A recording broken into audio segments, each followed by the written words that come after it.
ہمارے چینل درس حدیث پروڈکشن کو سبسکرائب کریں اور ہماری ویڈیوز کو لائک، شیئر اور کمنٹ ضرور دیں۔ مکہ مکرمہ میں مسلمانوں کے لیے حالات بہت زیادہ سخت تھے۔ جو لوگ حضور علیہ الصلاۃ والسلام پر ایمان لا رہے تھے ان کو سخت مشکلات کا سامنا کرنا پڑا تھا۔ کفار ان کو تکلیفیں دیتے تھے، پریشان کرتے تھے۔ ان کے ہمارے سامنے بے حد مثالیں ہیں۔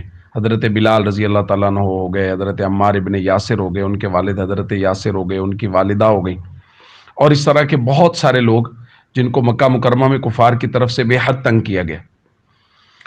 انہی تنگیوں اور سختیوں کی وجہ سے صحابہ میں سے کچھ نے اجازت چاہی تو حضور علیہ الصلوۃ والسلام نے بالکل ان کو اجازت دے دی کہ آپ کسی اور جگہ ہجرت کر کے چلے جائیں۔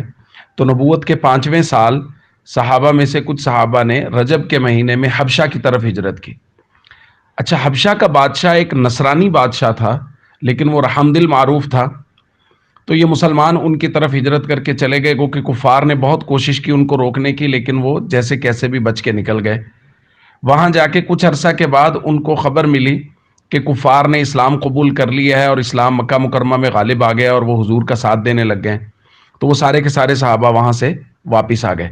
جب مکہ کے قریب پہنچے تو ان کو اندازہ ہوا اور پتہ چلا کہ ایسی کوئی بات نہیں ہے، بلکہ کفار تو اپنی ضد میں اور زیادہ اڑ گئے ہیں اور انہوں نے مسلمانوں کو اور زیادہ تکلیفیں دینی شروع کر دی ہیں۔ تو اب وہ واپس آ چکے تھے، تو ان میں سے کچھ لوگوں نے تو یہ فیصلہ کیا کہ یہاں مشکلات کی زندگی کی بجائے واپسی کی سفر کی مشقتیں ہیں، چلو کچھ نہ کچھ برداشت کر لیں، وہ واپس چلے گئے۔ اور کچھ لوگ امن وغیرہ لے کے یا کسی مکہ سے کچھ باہر کسی جگہ انہوں نے اپنا قیام کیا۔ اس کو کہتے ہیں حبشہ کی پہلی ہجرت، یعنی مسلمان تنگی کی وجہ سے مکہ مکرمہ چھوڑ کر حبشہ پہلی مرتبہ گئے۔ پھر اس کے بعد ایک بڑی ہجرت ہوئی حبشہ کی طرف، اس لیے کہا جاتا ہے حبشہ کی طرف 2 ہجرتیں ہوئی ہیں، اور دوسری ہجرت میں قریب 100 لوگ تھے، یعنی 80 کے قریب مرد اور 20 کے قریب خواتین۔ تو انہوں نے یہ بڑی ہجرت کی مختلف اوقات میں، اور وہ حبشہ کی طرف چلے گئے۔ اب کفار جو مکہ مکرمہ میں تھے ان کو یہاں بھی چین نہیں آیا، اور انہوں نے اپنے کچھ لوگوں کو بھیجا، اور وہ جا کے انہوں نے حبشہ کے بادشاہ کے پاس کہا کہ جی یہ ہمارے کزنز ہیں اور ہمارے رشتہ دار ہیں، ہمارے چچا زاد ہیں، اور یہ ہم دین چھوڑ کے دوسرے دین پہ آ گئے ہیں اور انہوں نے سب کچھ ترک کر دیا ہے، تو ہم انہیں لینے آئے، آپ انہیں ہمارے ساتھ واپس بھیج دیں۔ اور جب یہ ایک وفد وہاں گیا تھا، انہوں نے وہاں کے پادریوں کو اور وہاں جو درباری لوگ تھے ان کو تحائف دیے، رشوت دے کے ان کو اپنا ہمنوا بنایا کہ آپ ہماری وہاں بادشاہ کے دربار میں سفارش کرنا۔ جب انہوں نے یہ بات بادشاہ کے سامنے رکھی تو بادشاہ نے کہا دیکھیں آپ جن لوگوں کی شکایت لے کے آئے ہیں، جب تک ان کے بارے میں تحقیق حال نہیں کر لیتا کہ کیا واقعی آپ جیسا کہہ رہے ہیں ویسا ہے یا کوئی اور بات ہے، اس وقت تک میں آپ کے ساتھ ان کو نہیں بھیجوں گا۔ تو بادشاہ نے مسلمانوں کو بلاوا بھیجا۔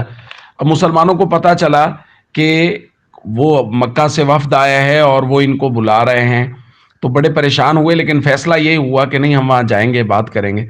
تو مسلمان بادشاہ کے دربار میں آئے، تو بادشاہ سلامت کے سامنے جب مسلمان آئے اور انہوں نے سلام کیا تو کچھ کفار نے یہ بات شروع کر دی کہ دیکھیں جی انہوں نے تو جو آپ کے شایان شان تھا کہ آپ کو سجدہ کرتے، انہوں نے آپ کو سجدہ نہیں کیا، تعظیم نہیں کی آپ کی۔ تو بادشاہ نے پوچھا بھی آپ نے ہمیں سجدہ کیوں نہیں کیا؟ تو انہوں نے کہا ہمارے نبی صلی اللہ علیہ وسلم نے ہمیں حکم دیا ہے کہ اللہ کے علاوہ کسی کو سجدہ نہیں کرنا۔ تو حضرت جعفر طیار رضی اللہ تعالیٰ عنہ جو حضرت علی المرتضیٰ رضی اللہ تعالیٰ عنہ کے بھائی ہیں، وہ متکلم بنے اور انہوں نے شاہ حبشہ سے بات چیت شروع کی۔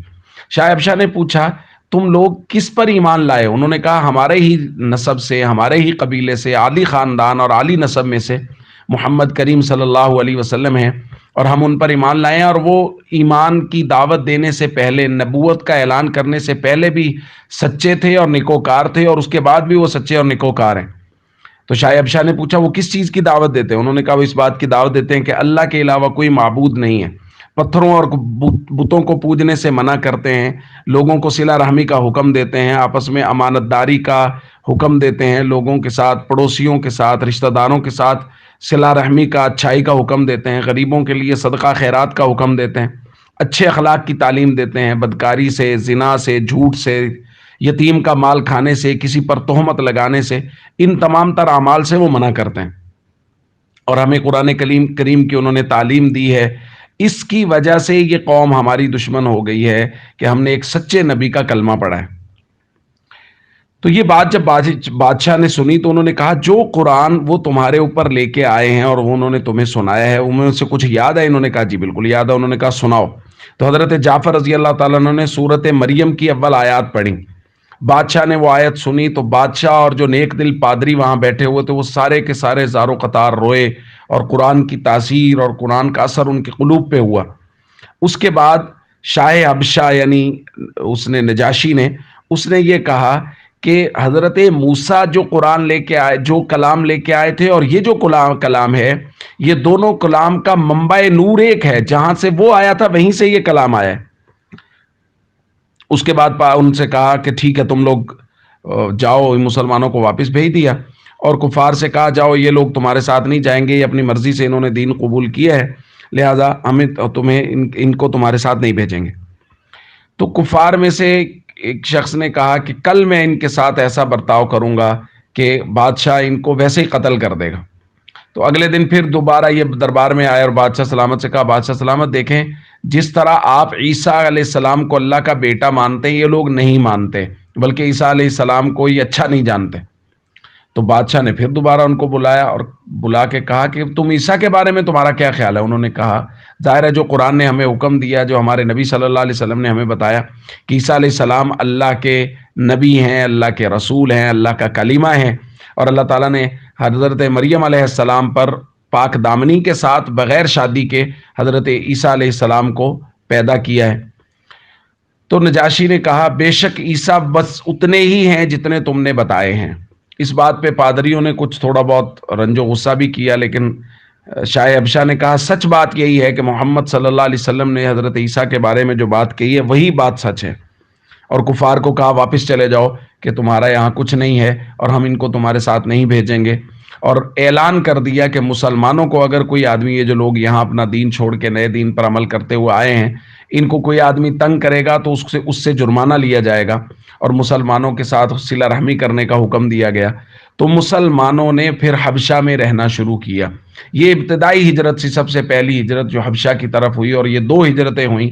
اور آپ غور کیجئے کتنا مشکل ہے اپنا گھر بار چھوڑنا، اپنے رشتہ دار چھوڑنا، وہ سب کچھ چھوڑ کر صحابہ اکرام ایک دوسرے ملک میں چلے گئے، اور اس قدر ظلم کے پھر وہاں بھی ان کو چین سے اطمینان سے نہیں رہنے دیا گیا، اور وہاں بھی پیچھے پہنچ گئے، وہاں بھی انہوں نے جا کے اپنی صفائیاں دی، اور اس کے بعد وہ وہاں رہنا شروع ہوئے۔ یہ دین کی خاطر صحابہ کی دی ہوئی، ہمارے اکابر اور بڑوں کی دی ہوئی قربانیاں ہیں، اور ان قربانیوں کے ساتھ دین ہم تک پہنچا ہے۔ ان قربانیوں کی قدر کریں اور دین پر ہمیشہ مکمل طور پر کاربند رہیں، فرائض اور ارکان اسلام کی پابندی کریں، رشتہ داروں کے ساتھ حسن سلوک کریں، تاکہ ہماری زندگیاں کفار کے لیے دعوت ہوں۔ جب وہ ہمیں دیکھیں تو دیکھ کے کہیں یار یہ دیکھو کیسے خوبصورت مسلمان ہیں، ان کے اقدار کتنے اچھے ہیں، ان کی روایات کتنی اچھی ہیں، ان کے رشتہ داروں کے ساتھ بول چال حسن سلوک کیسا ہے، اور ان کا اپنے اسلامی تعلیمات پر عمل کتنا خوبصورت ہے۔ ہمارے چینل درس حدیث پروڈکشن کو سبسکرائب کریں اور ہماری ویڈیوز کو لائک، شیئر اور کمنٹ ضرور دیں۔